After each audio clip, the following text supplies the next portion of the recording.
I'm Kat, an independent midwife from Wales. Welcome to the Mother of All podcasts, where nothing is off the table of discussion. If it leaks, cries, swears, screams, goes up, but doesn't stay up, we're talking about it. It's time to get raw and real. Your no BS guide to pregnancy, preconception, birth, adolescence, wet dreams, wet in the bed, coming home pissed. Who knows? Whatever. We're just going to talk about it. Life in parenting doesn't come with a manual. Well, not a decent one anyway. So let's just create a podcast. Welcome to the Mother of All podcasts. I don't even know where that comes from. That's good. That's good. That's not even in it. That's good. Hello. Hello. We've spoke before on my Instagram live. You quickly introduce yourself and then I'll let everyone know what we're going to be talking about today. Fab. Okay, so I'm Olivia Jim. I'm a Welsh international endurance athlete. So I run just any distance from 3K to marathons now. So I've just completed my first marathon in April. I did Manchester. And I'm also a qualified chartered accountant, although at the moment I'm on maternity leave from that with the little one. Something you go back to or no?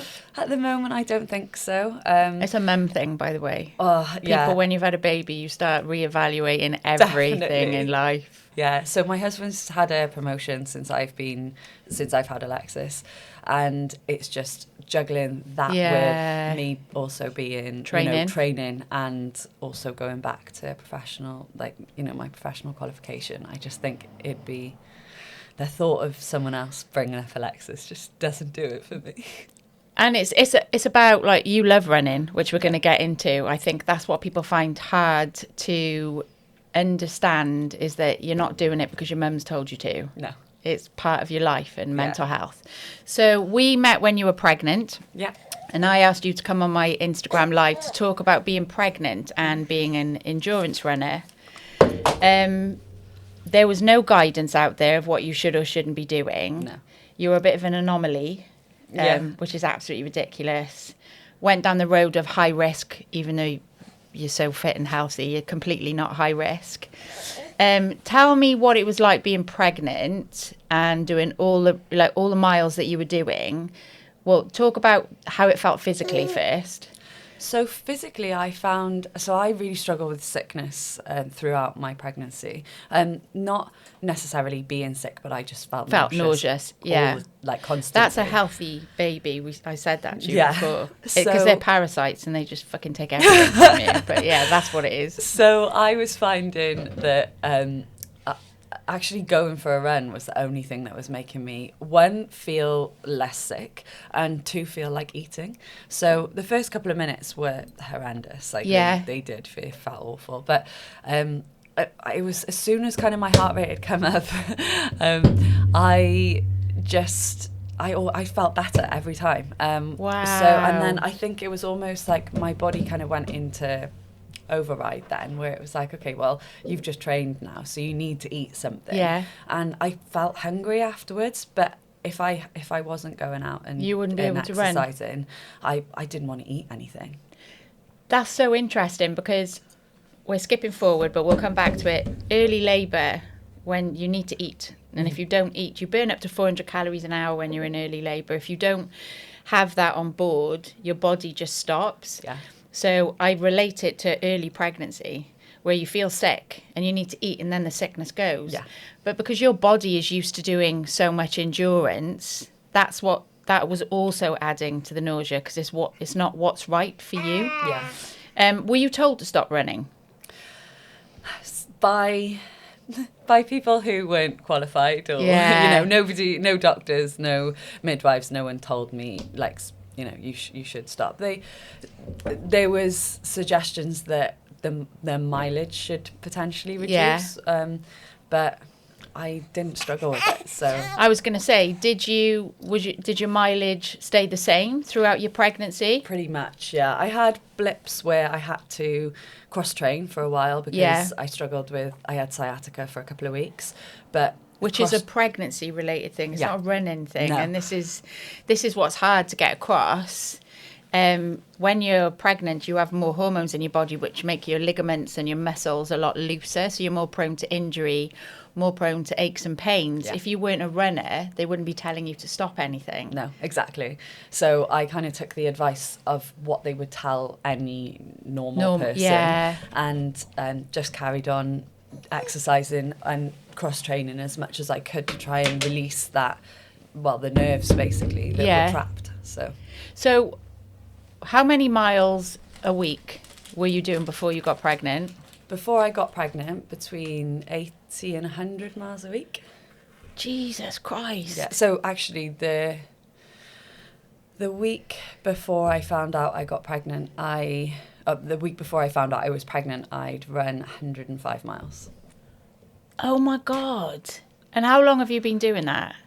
On, off, well, not that kind of level of Yeah. mileage, but that had been going on for probably 3 years at those sorts of levels. Did you plan to continue it through pregnancy? Was it just a foregone conclusion? Why wouldn't I continue Yeah. doing what I'm doing? Yeah, I thought, well, I figure your body will let you know when it's too much, yeah. if and when it's too much. Everything felt fine. Yeah. And it was helping me as far as I could see, in that it was relieving the nausea to some extent. Yeah. It was And making me want to mentally. eat. And definitely mentally. Because that's your thing. Yeah, exactly. And it just would have been such a big, thing to have to lose from my life if I didn't. Is it is it an everyday thing? Do you run every day? I have a rest day roughly once every 10 days. Mm-hmm. But yeah. So what's a short run? I'll do, say, 5 miles. Yeah. But if I did a 5-mile run, I'd then have another run in the evening, generally. And is that what most endurance athletes do? When you're training for like half marathon plus, yeah. At the elite level, you'll double most days. And Coming away from pregnancy, when did you get into running? Because that's a lot. So I've always run. Well, I started running when I was about 10 years old, but I was a sprinter for. Oh, okay. For So not 11 long years. distance. No. So until I left uni, I sprinted. Like 200 meters was my favorite, and I couldn't even run for like 5 minutes without stopping. Wow. I hated. My coach used to tell us for a warm up we had to do 2 laps of the track, and I was like, absolutely not. I can't do 2 laps What of the flipped? track. The mental side of it, I think. I started studying for my accountancy exams, and training for sprinting bizarrely takes so much longer than training for endurance sport, because obviously you've got to get down to a track, you've got to spend ages warming up, Of because course. your muscles are so much more prone to Yeah. tearing and injury. So I had to spend so long warming up, cooling down. The sessions take a really long time, because between each like very short rep, you have like a 5-minute full recovery. So I just didn't have the time to do that and study for my exams. So I'd moved to Cardiff Bay at the time, and I just decided I was going to start jogging around the barrage, because it's pretty around there. Yeah. That was literally it. And I realised I was quite good. So when you switch then from a sprinter to I'll say a long distance runner, at what point, like, what were you running? So you've gone from sprinting to thinking, oh, I'll just run around the barrage. When you say that, to me, that's like a K. No, it was like, so I started doing park runs, Yeah, so 5K. 5K. And then I think like a long run at the time was probably between 8 and 10K maybe. And now it's half marathons and marathons. So it was mental health, which I love. That's why I'm so fascinated about what you do. And now even knowing that you haven't, I thought you'd always done it. So to go from like doing 200 meters to a marathon, I've done marathons when I was younger. And I'm doing high rocks and things now. And the worst part for me is the running, which is wild, because I did run. And I just can't get my head around it. But I think it's because it's 1K. So going back to what you were saying, I can't switch off. Yeah. I can't get into it enough to be able definitely. to enjoy the silence in my head. Yeah, and I think you then have got, with the high rocks, you've got like a really high intensity workout to do in between each of those Ks. So you settle into your running. Yeah, and then it's just gone. So when you were pregnant, you went obviously registered with the NHS. Did they ask you about your running? Were they constantly going on about your weight, like baby wasn't growing and things like that? Tell me about it. So I was put down for I had. Did they ask if you had an eating disorder? I didn't ask you this last time. No, they didn't. But they definitely made me feel like you there had was an something eating wrong. disorder. Yeah. And that made me really stressed for quite a long time. But then I just kind of thought I'm doing what's right for me. Yeah. They put me down as high risk pretty much the whole way through. Because of your BMI. Because of so I didn't gain any weight while I was pregnant. But you wouldn't though. And I couldn't eat. Yeah. And he was tiny. And so they said that wasn't normal. And then but there was nothing. But that's normal for you. To do that wasn't for want of, not trying. Yeah. And then I think they were worried that the baby wasn't growing. So I was having growth scans then. And he was showing up as being, well, every time I had a growth scan, because my fundal height was way below where it was supposed to be, but because I carried really small. But you would, because you're an athlete, so you've got a 12-pack. You've got a 12-pack, but he would have just been behind all of that. Yeah, exactly. And that's why I think I struggled so badly with my back. Yeah. Because I was carrying all in my back. It was because your muscles would contain. It doesn't mean he's not growing. No. So then every time I had a growth scan, they were showing that it was fine. But then you'd have a fundal height measurement. And then it would trigger another growth scan. It's really hard, isn't it? Because I know we spoke about it and I was like, don't go. But that's really easy for me to say. But when you've got such a big responsibility to be the person to keep your baby alive and they're saying, there's a problem, you've got to have a growth scan, it's really hard to not go along with it. I think especially as a first time mum, I was just really stressed, and because I had so many people, kind of alluding to the fact that they didn't agree with what I was doing. What you were doing. And that I was being selfish and What was your husband's viewpoint on it? Oh, he was fully supportive of Fantastic. Of me. He knows that I wouldn't do anything to put our baby in danger. And that was the most frustrating part for me was no. That was the most frustrating part for me. It was, people kind of were saying things that made me feel like I would do something to put my baby at risk. And were these family and friends? Yeah. Have it changed your relationship with them? Not now, because I think obviously because he's here and he's okay. Because he's here and he's fine. And now actually I've got lots of people doing the opposite. Oh well, Liv ran all the way through her pregnancy. Oh, bragging about it. Yeah, exactly. Yeah. And you're like, oh well, that was me while I was doing it. Yeah. You're being crazy. Was there ever a point where you just thought, I'm just going to stop because I can't deal with the judgment anymore? No. Because of the mental consequences, and you needed it. And I think I knew that I was fine. Like, don't get me wrong, if I was having symptoms or I did have sciatica, like I mentioned, and I cross-trained through that. And you manage your body how you normally would. It's really difficult because when we're trained as midwives, you do like a thing about exercise. And I qualified 18 years ago, so I don't know I started training 18 years ago. I don't know if it's still the same, but it's basically continue doing what you're doing, but don't start anything new. Yeah. So if someone's horse riding, carry on.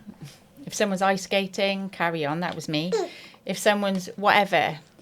But I don't know why they get so caught up on the endurance. It's like as if they think it's exactly what your body and your brain is used to.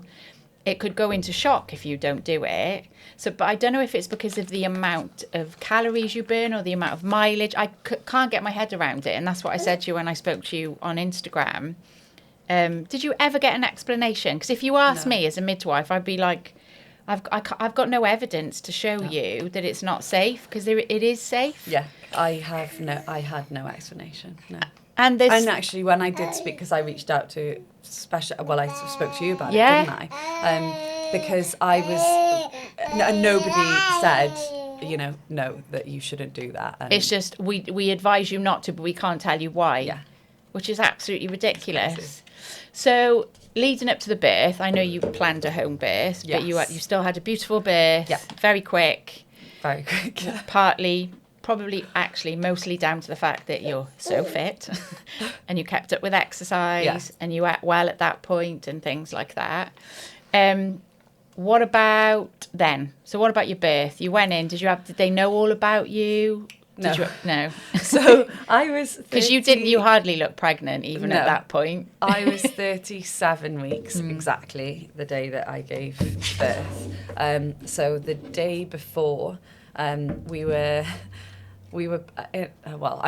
run 15 miles the day that I went into labour, and I said to Jai, he came out with me, my husband, and I said, I don't know, I feel something feels different today, and he was like, oh well, at least we've made it to September, because he was born he was due on the 19th of September. And he was like, well, at least we'll make it to September. Yeah. And I was like, no, as in, I don't think we're making it to September. This is the 29th of August. I said, really? And I was like, I said, I don't know why I think that. It was just a feeling? That I just feel different. And we went to our house. We were renovating our house at the time, and we were actually living with my mum. So we'd gone to our house to try and get it all sorted and ready. Yeah. We had 3 weeks, and we were like, right, okay, let's do this. So I was on my hands and knees cleaning the floor, and we hadn't stopped that day. I'd been on my feet all day, and about 8:30 I started having what I thought were Braxton Hicks contractions, because I'd been having them anyway. Yeah. I thought, they'll probably go now. I'll go back to my mum's and lie down, and hopefully they'll go. But on the way home, I was like, I'm really hungry. And I was like, this is not you. So not like me. But I was like, I really want to go to McDonald's. And I smashed through the biggest McDonald's I've ever eaten. And again, not like me, like I never crave that stuff. But it's obviously my body saying, Mother Nature. Right, stock up on your food, because this is the whole 400 calories an hour thing that I go on about all the time. So I just kind of listened to it and went home, lay on the sofa. They didn't go away. They were ramping up really quick. So yeah, then the next day, we called the maternity unit, and they said that because it's my first baby, that to have some painkillers and try and get some sleep, because most likely they'll go away and they'll come back in a couple of weeks. Because you're just in a box with first-time mums, so everyone births the same. Did you not know that? Apparently so. So I was like, right, okay, I'm supposed to sleep through this. This is really painful. And Jai woke up at 6 o'clock the next morning with me next to him on all fours, like mooing. Wow. Like, Liv, I think we should go. We were 37 weeks on this day by scan. 37 weeks, okay, yeah. And we called. They were like, feel free to come down. Sounds like you're ready. I was already 4 centimetres dilated. Yeah. So active labour. And then they read through my notes, because nobody seemed to know what was going on with me, where I was supposed to be placed. Where you were meant to be, yeah. I'd gone down to Royal Glam. Yeah, Tyrian Birth Centre, to go to Tyrian. Because I knew I wasn't going to be able to have the home birth, but they've got like pools and stuff. That's there. where I used to work. Yeah. And then they read through my notes. So we were there for about 2.5 hours while they read through my notes. And I'm like, at this point, I haven't had any more pain relief, or because... Has everything stopped? No, I was still... you were still full yeah. on, I was thinking, the baby's coming now, surely. And then they came in and said, look, because of your notes, we have to transfer you to Merthyr because Bridgend had closed. And yeah, so I had to get they wanted to put me in an ambulance. I was like, no, please chance. don't do that. No. So they put me in a medical taxi. Yeah. With the midwife. Jai went separately. And then I had like a 45-minute journey there. It's just and when you got there, how quick did you birth? So I think I arrived it would have been 11:30, roughly. And I birthed just before 2. Wow. So, and because I'd been put onto a high-risk ward... I was going to say, did they allow you to use the pool? No. They hooked me up to a load of monitors, heart rate monitor for him, contraction monitor for me. I had the cannulas put in. So... And straight away, they wanted to try and give me an epidural. Yeah. And I was like, no, it was clearly in my notes. Like, yeah, I don't do this, I don't don't want this. pain relief unless, like, you know, it's unless really, I ask really for it. needed. And at this point, I'd only just arrived and already... And they're on you. Yeah, and I was thinking, am I really... do I really look like I'm not coping that well? No, and it's not. Luckily, it's because of... the midwife was behind the consultant who was in the room. And she went... Yeah. Like, I was like, oh, okay, yeah, thanks. And then so she'd read my notes and she was like, the consultant then left and she was like, you're doing great. You really don't need an epidural at this point unless you want one. And I know that's not what you want from your notes. So let's just go with it. And see what happens. And she said also, there's so much you haven't, at this point I hadn't had any pain nothing, relief. no gas and air or anything. No, so and they're she's encouraging you to have an epidural. Yeah, so she was like, we've got loads more we can try out before this. And did she stay? Did you have that midwife? She was brilliant. Yeah, she was so fab. good. Hats off to her. When we're offline, I'll ask who it is because I used to work in Merthyr, so I'm bound to know. Do you think that was all because you're a runner? That sounds so dramatic, but for me, there's no other reason why you were high risk other than the fact that they kept saying he wasn't growing and you wasn't gaining weight. So do you think it's because you were an athlete? Yeah, I think I just didn't fit how people deem a pregnant woman should look. I actually feel quite tearful because it's really sad. Yeah, it was. I felt like I was being kind of punished for keeping myself fit and healthy. Yeah, I agree, mate. Right on cue. I'm really sad because it tainted your pregnancy. And although you had a really quick birth, it tainted you because I know what you wanted. Yeah. It tainted your birth. So then, other end of the scale, I'm currently looking after a lady who's got a BMI of 58. Right. Who doesn't exercise. Yeah. Doesn't, she's doing everything she possibly can. She's doing so well. She's in Slimming World. And she's booked me because she wants a home birth. It is literally no different to what you were planning, but different ends of the scales. Yeah. But it's this. I'm just going to be open and honest. It sounds more obscure to me that someone that they're saying is underweight can't have what they want compared to someone that's overweight. Yeah. Does that make? Yeah. I can't. And I'm a midwife. It just doesn't. I just can't get it right in my head, and I never have been able to, which is why I spoke to you. So you had your baby. I bet you were home straight away. Yeah, we were home the same day. I think we left Merthyr at about 5:30, 6. 5:30, 6. How much did he weigh? 5'9". So did they put you on a feeding plan? Yes. Wow. And so I really had to put my foot down with this. And the confidence I had from speaking to you previously really helped because they wanted that's so lusty, yeah. They wanted to get like a combination feed with him. And I was adamant I wanted to breastfeed. Yeah. Like, I just thought, you haven't even given me a chance to try Just because I look like this, you're basically saying that I have to give my son formula. Yeah. Well, I just think in my opinion, like our bodies are built to do this. I went to Uganda and volunteered 3 times as a midwife. Women out there don't eat. They can't. No. None of them formula feed. No. They all breastfeed because they can't afford formula. Exactly. Like, World Health Organization just look at what the impoverished countries are doing and stop telling our healthy women to formula feed their babies if they don't fit the criteria. So I did have, that took a lot to kind of fight that every time.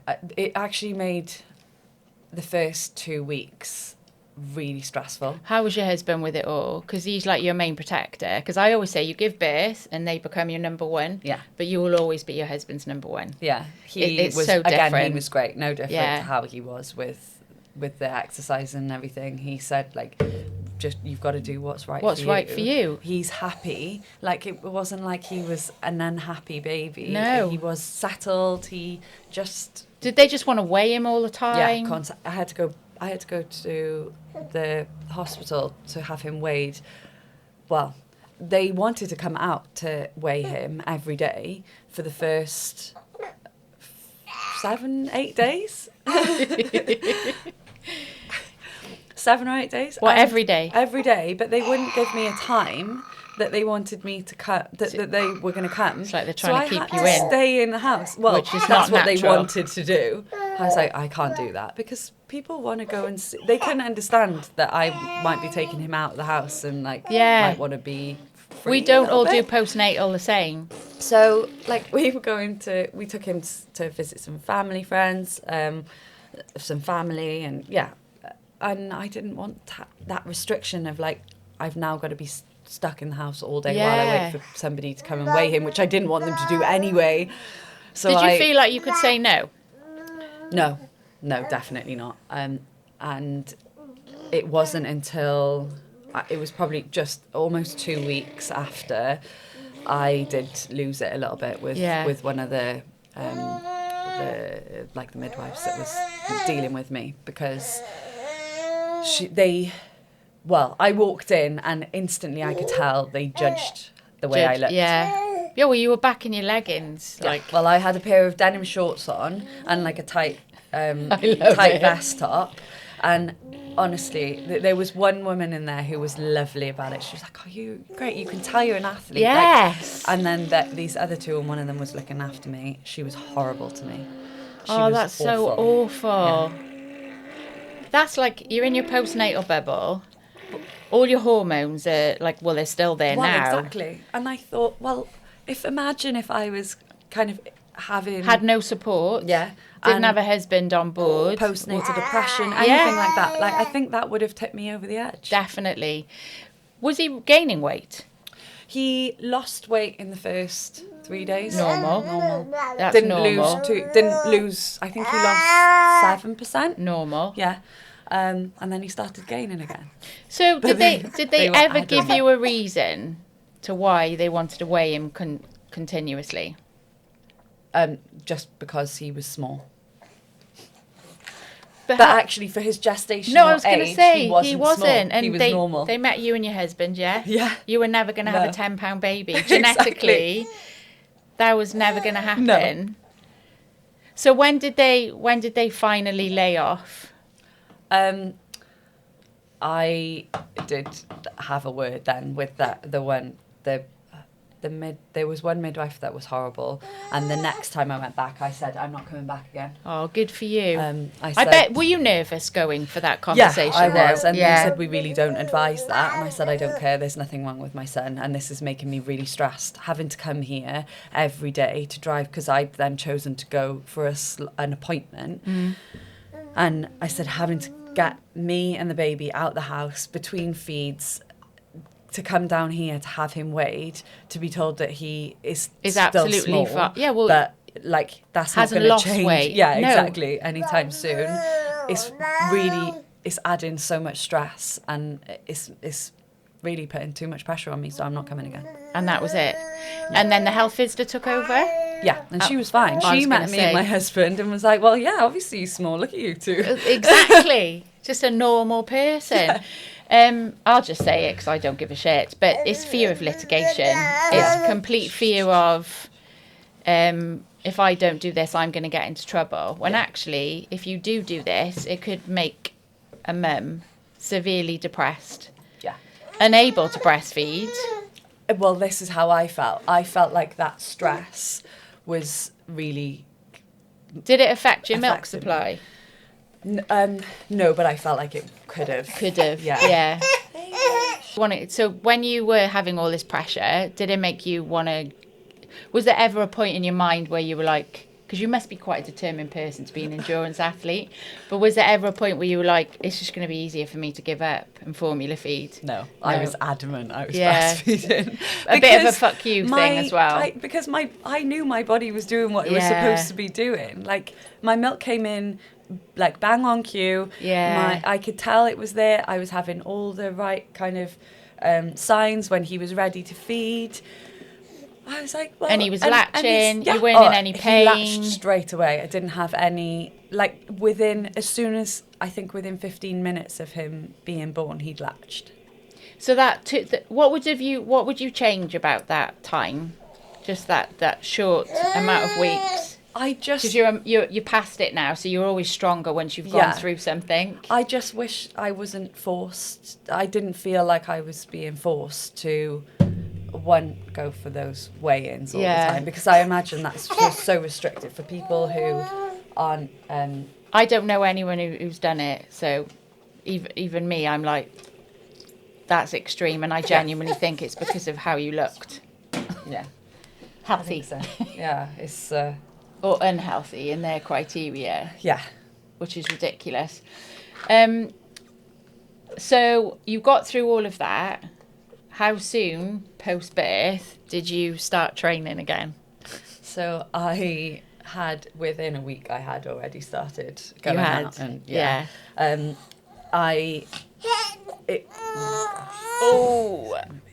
We can have a break. Yeah, let's have a little break. Yeah. Do you want some milk? Yeah, go on, have a break. There we go. What do you need? Do you want anything? No, it's okay, thank you.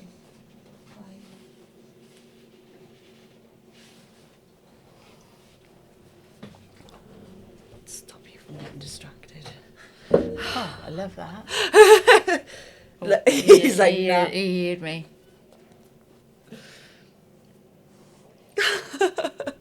So you ran 15 miles a day before you gave birth. The day of, yeah.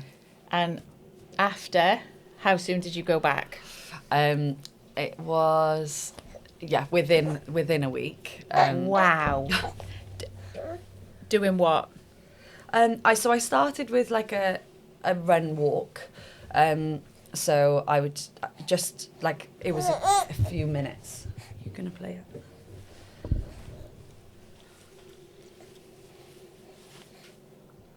Where are you gonna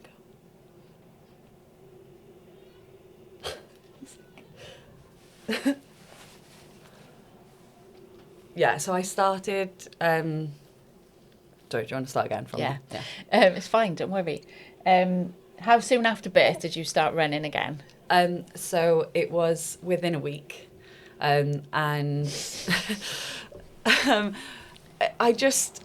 think I just did what felt right. You listened for to my your body. Yeah. So I just did like a run walk How long? interval thing. 10, 15 minutes. Okay. Not consistent running, obviously. No. It was like a minute and then like a walk and then a minute. And nothing fell out. What did that feel like endorphin wise, like mentally wise? Was it Amazing, something you just to had have. to do? I think I had any pain, symptoms, like it didn't feel right, I had no issues not doing it. Yeah. But I just thought I'd been walking, and I knew that everything felt fine with that. I'd taken the pram out, and so I thought, well, I'll give it a go.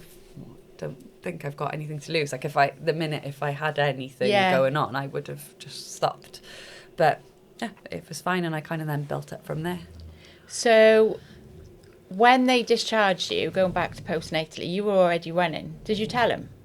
No. Because of the whole... Judgment. Because of how I'd been treated, I felt like the whole way Did they ask through. you? No. Well, they didn't... I got discharged. They didn't ask me anything about Nothing me. about your They perineum, your nothing. bleeding? Bleeding, they did ask. But it was a bit of a tricky one because I had I'd been living with my mum, and then I had to get transferred to RCT instead. So she's in Cardiff, I was RCT, and I think that crossover made things a little bit more easier for you to just be yourself. Yeah, easier for me to slip through the net with some stuff. But yeah. So you didn't have a pelvic floor check or anything before you started running? You weren't offered one? No. Did you feel like, I should go for a private one? I had done research. I'd spoken to some specialists, and they'd given me kind of some tips and pointers on what I should look for, like signs and symptoms and increased bleeding, pain. But my bleeding had completely stopped, and so I was quite, certain that. And did you have were you leaking urine or anything? No. This is wild. It literally goes against. It doesn't. I don't mean it goes against everything. I think it goes against everything that you're advised to do. Yeah.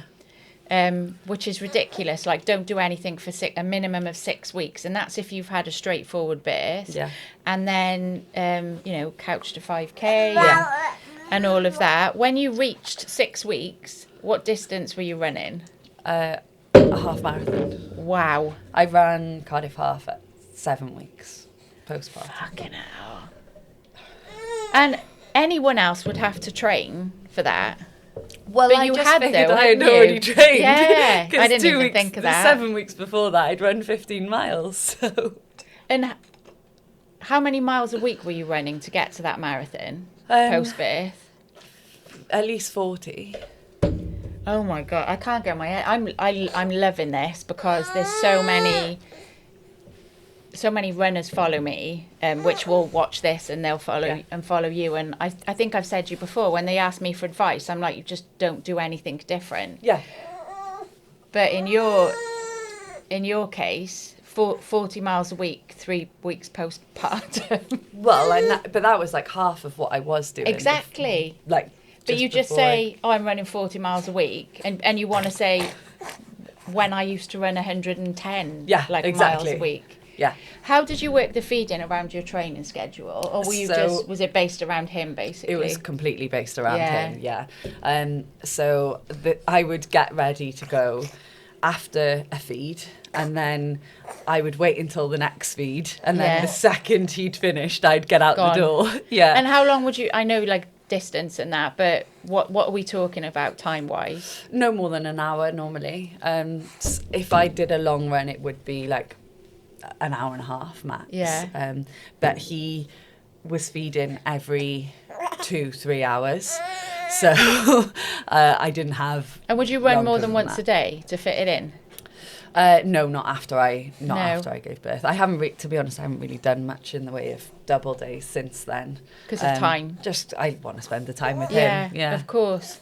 When so tell me about the day you ran that half marathon. You were six weeks postnatal. 7, I think. 7 weeks postnatal. Yeah, so it was Cardiff half. Did you plan to always do it? I planned to do it, and I figured I would just walk if I knew I could walk it if things. So come for on. Context, I know you think you would never have walked it, but I think if there was any issues, I would have walked it. You would have. Oh gosh, Alexis, I'm making such a mess. Oh, it's fine, don't worry. But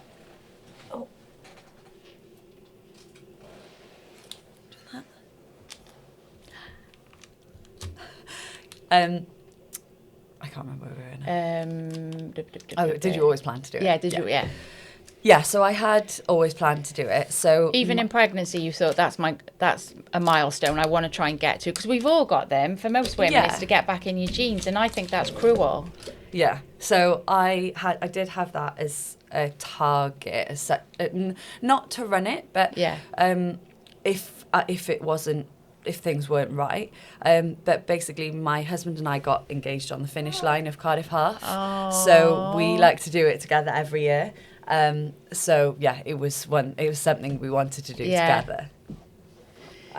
So I felt fine. Who had him? My mum had him. Yeah. So fed him before you ran?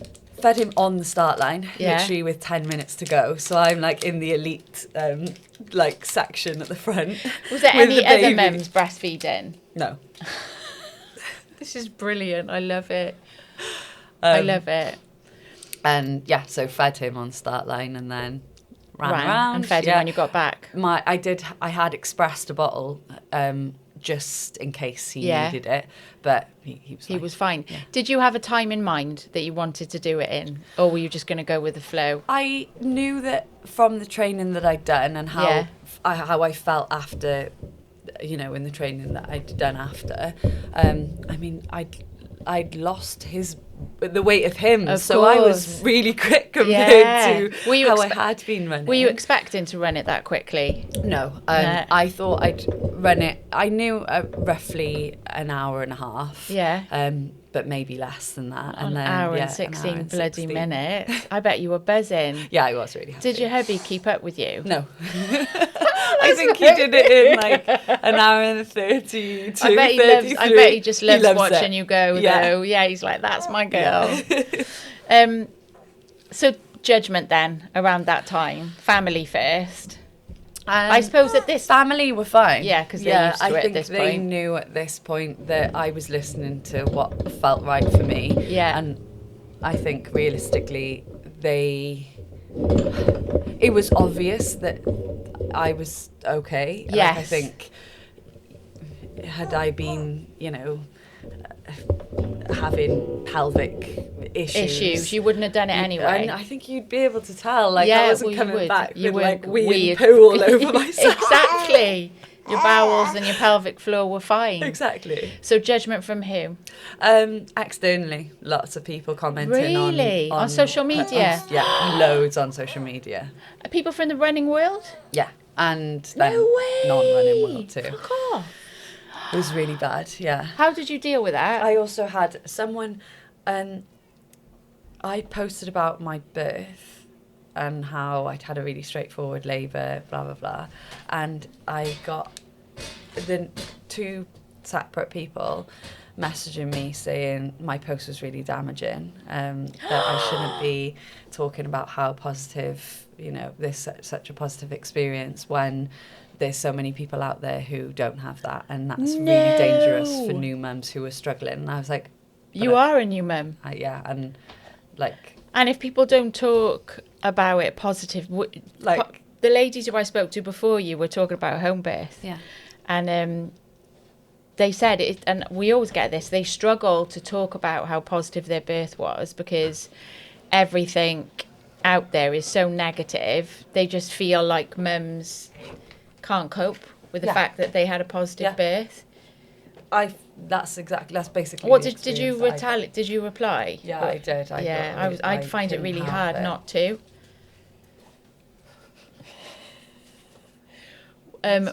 He's fine. What did you say to them? Did you reply privately or did you reply? Replied privately. Yeah.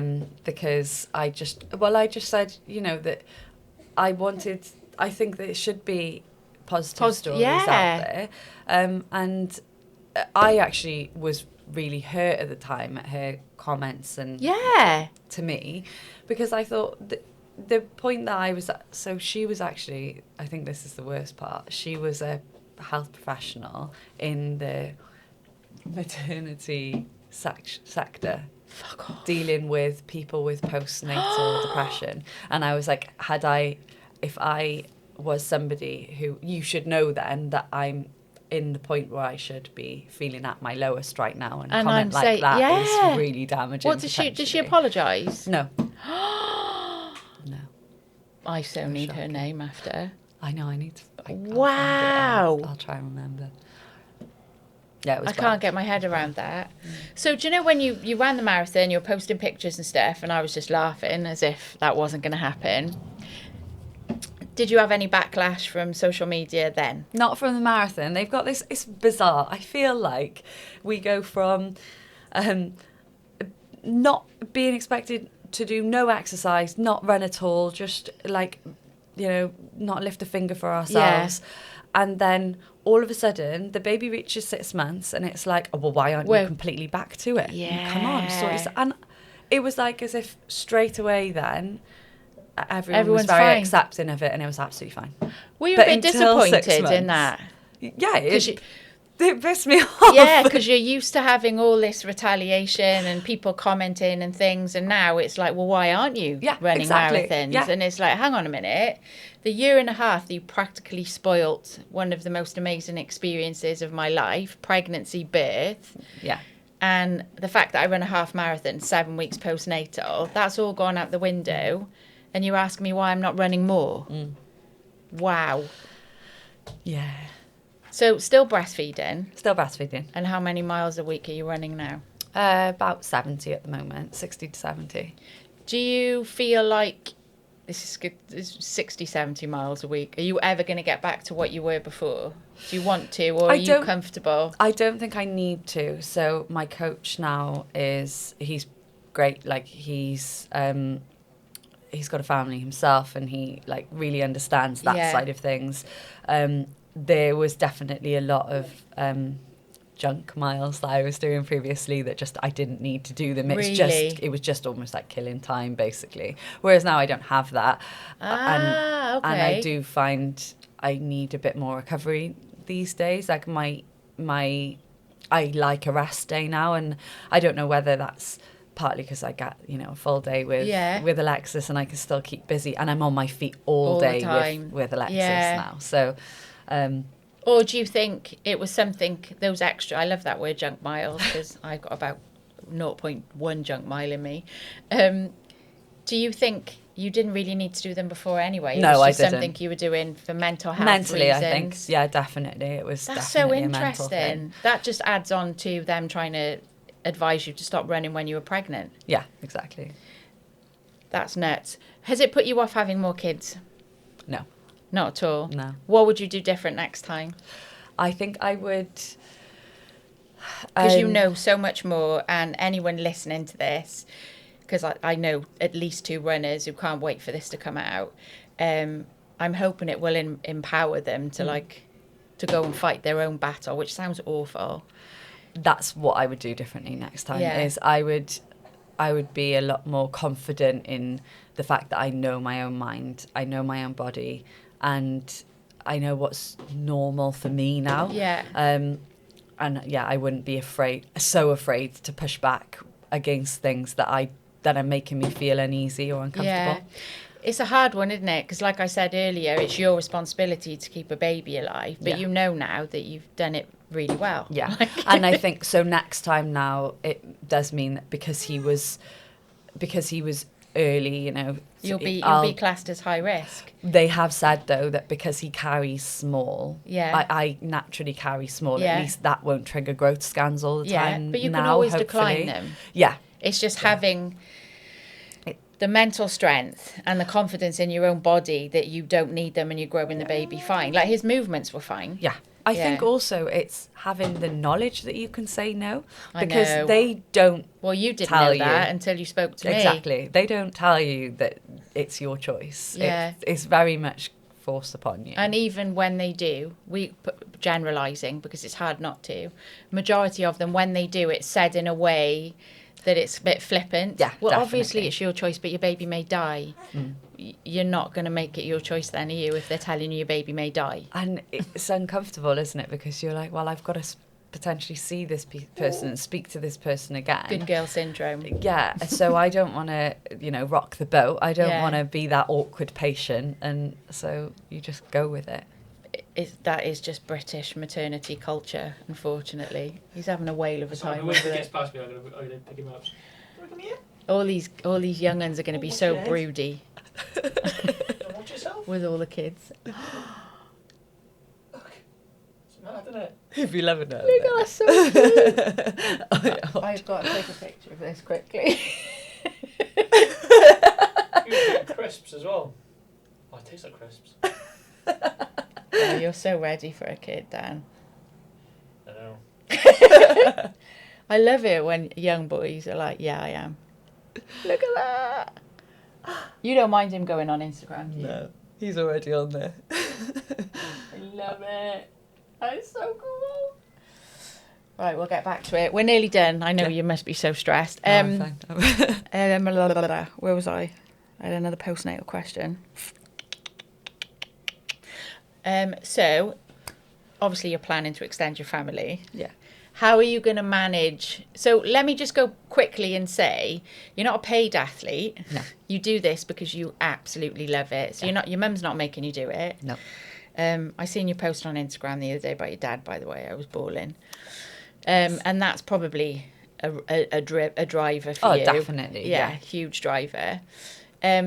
So you just do it for the love of it. Yeah. So trying to tell someone who just loves going to yoga that you should stop because you're pregnant and you're postnatal just puts it even to a more of a nut job context of why you wouldn't do that. No. So why would you say it to someone who's doing endurance training? It's absolutely ridiculous. So skip forward, you're pregnant again and you're getting this horrendous sickness because it's obviously how you carry your babies. Yeah. How are you going to manage that with a baby and you're pregnant? At the moment, he comes in the buggy with me, so I take him out in the buggy, and he loves running. Bet. Yeah, so we do park run, and he just comes. I'll go out with my friends as well, and he comes out with me. He chats away while we're talking, and See, he loves he's it. socialised.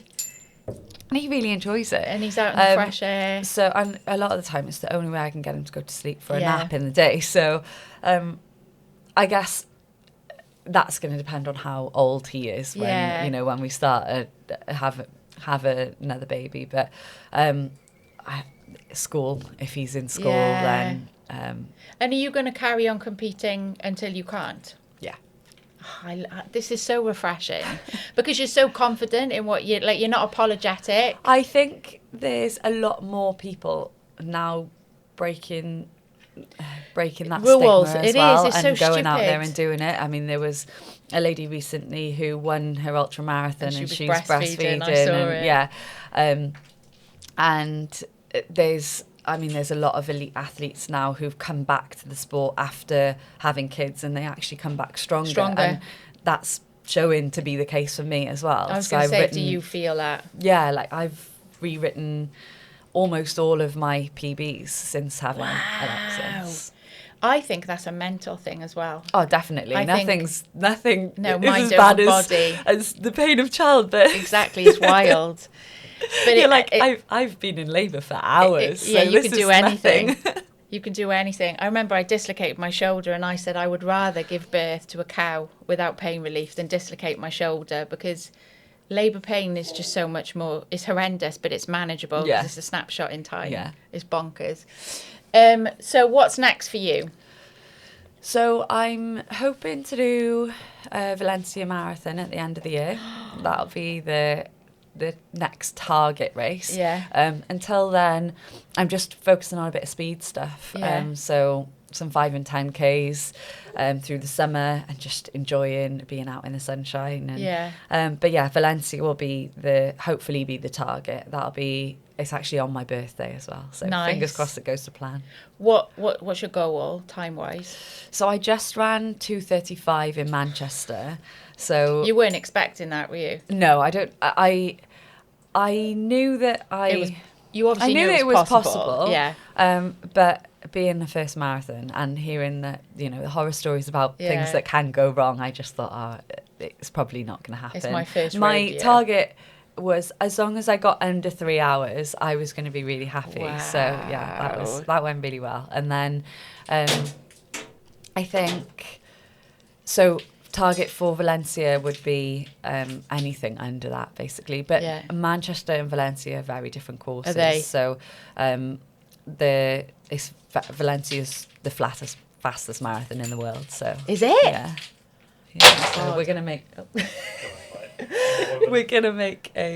bit of a weekend of it because it's on my birthday, and then we'll stay out for a bit afterwards. Yeah. So 3 questions. Obviously, he's still going to be a runner. He loves travelling. So. Yeah. 3 questions and then we're done. Yeah. What's the defining moment in your life other than having a baby, I'm going to say, because every mum that comes on says that. And you were someone before you had him and you're someone after. Yeah, so I think for me it was probably losing my dad or that probably losing him And was it expected? Not that Yeah. ever makes it different. It was. He got diagnosed with terminal cancer 5 years before he passed away. That's long. It was really long. And I think the diagnosis itself was initially obviously a defining moment, but it was in a time where life was also very chaotic. Like, I was still studying for my exams. I think that made me make decisions quite young that otherwise I maybe wouldn't have. I would have been a bit more reluctant. In a positive way, and more of a reluctant to make. I mean, I got engaged, and we got married. You know, and I was you wanted him to be young, part of it all. In terms of compared to my friends, Same. and everyone's kind of Judgy. judged that.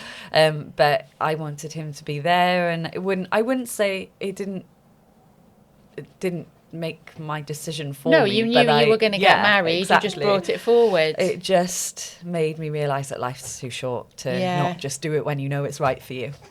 Grief is horrendous, and I bet it just come back tenfold after you gave birth. It's horrendous, yeah. I'm finding this year the hardest out of all. Yeah, it's only been 2 years, but just especially as he's growing and changing so much, there's so many moments where you're like, I just want him back. Him there. Yeah, Were you a daddy's girl? I think so. Yeah, it's hard.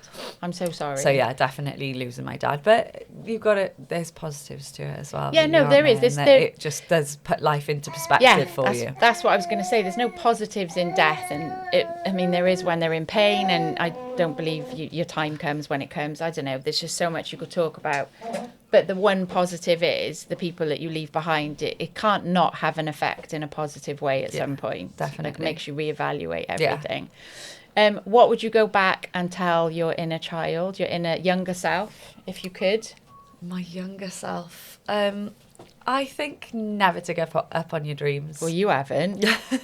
So there's actually a picture of me in year 6. We did like a leavers assembly. Yeah. And we had to dress up as what we wanted to be in the future. And I'm dressed in a running No thing. way! Yeah. And then went for 12, probably 16 plus years, where I just did academia and was an accountant. I studied economics at uni. Like, I was just all kind of academic based, and then now I'm kind of back to being a runner, which is what... That's like full circle. Yeah.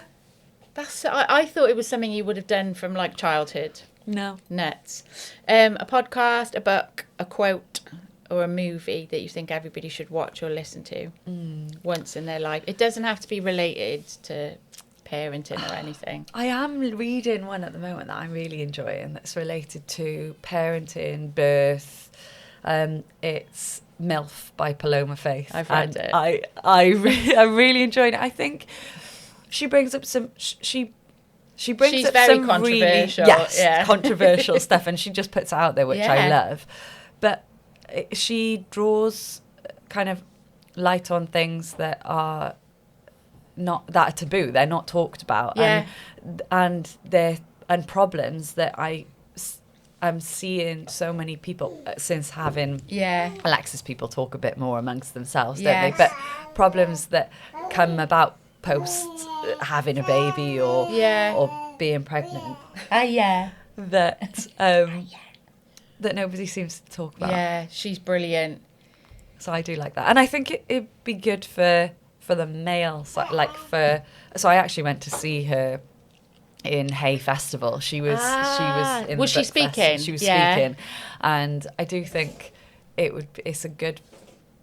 She gives a good perspective on for males to kind of to. understand what females might be going through, but in a funny, like light-hearted, easy way. Because that's the way their brain works. That's how we need them to know it. Yeah, it's nuts. Have I not asked you anything that you want to answer, or is there anything else you want to add? Because we can put it in. I don't think so. I think we've touched on everything. Yeah. Oh God, bless him. He's been so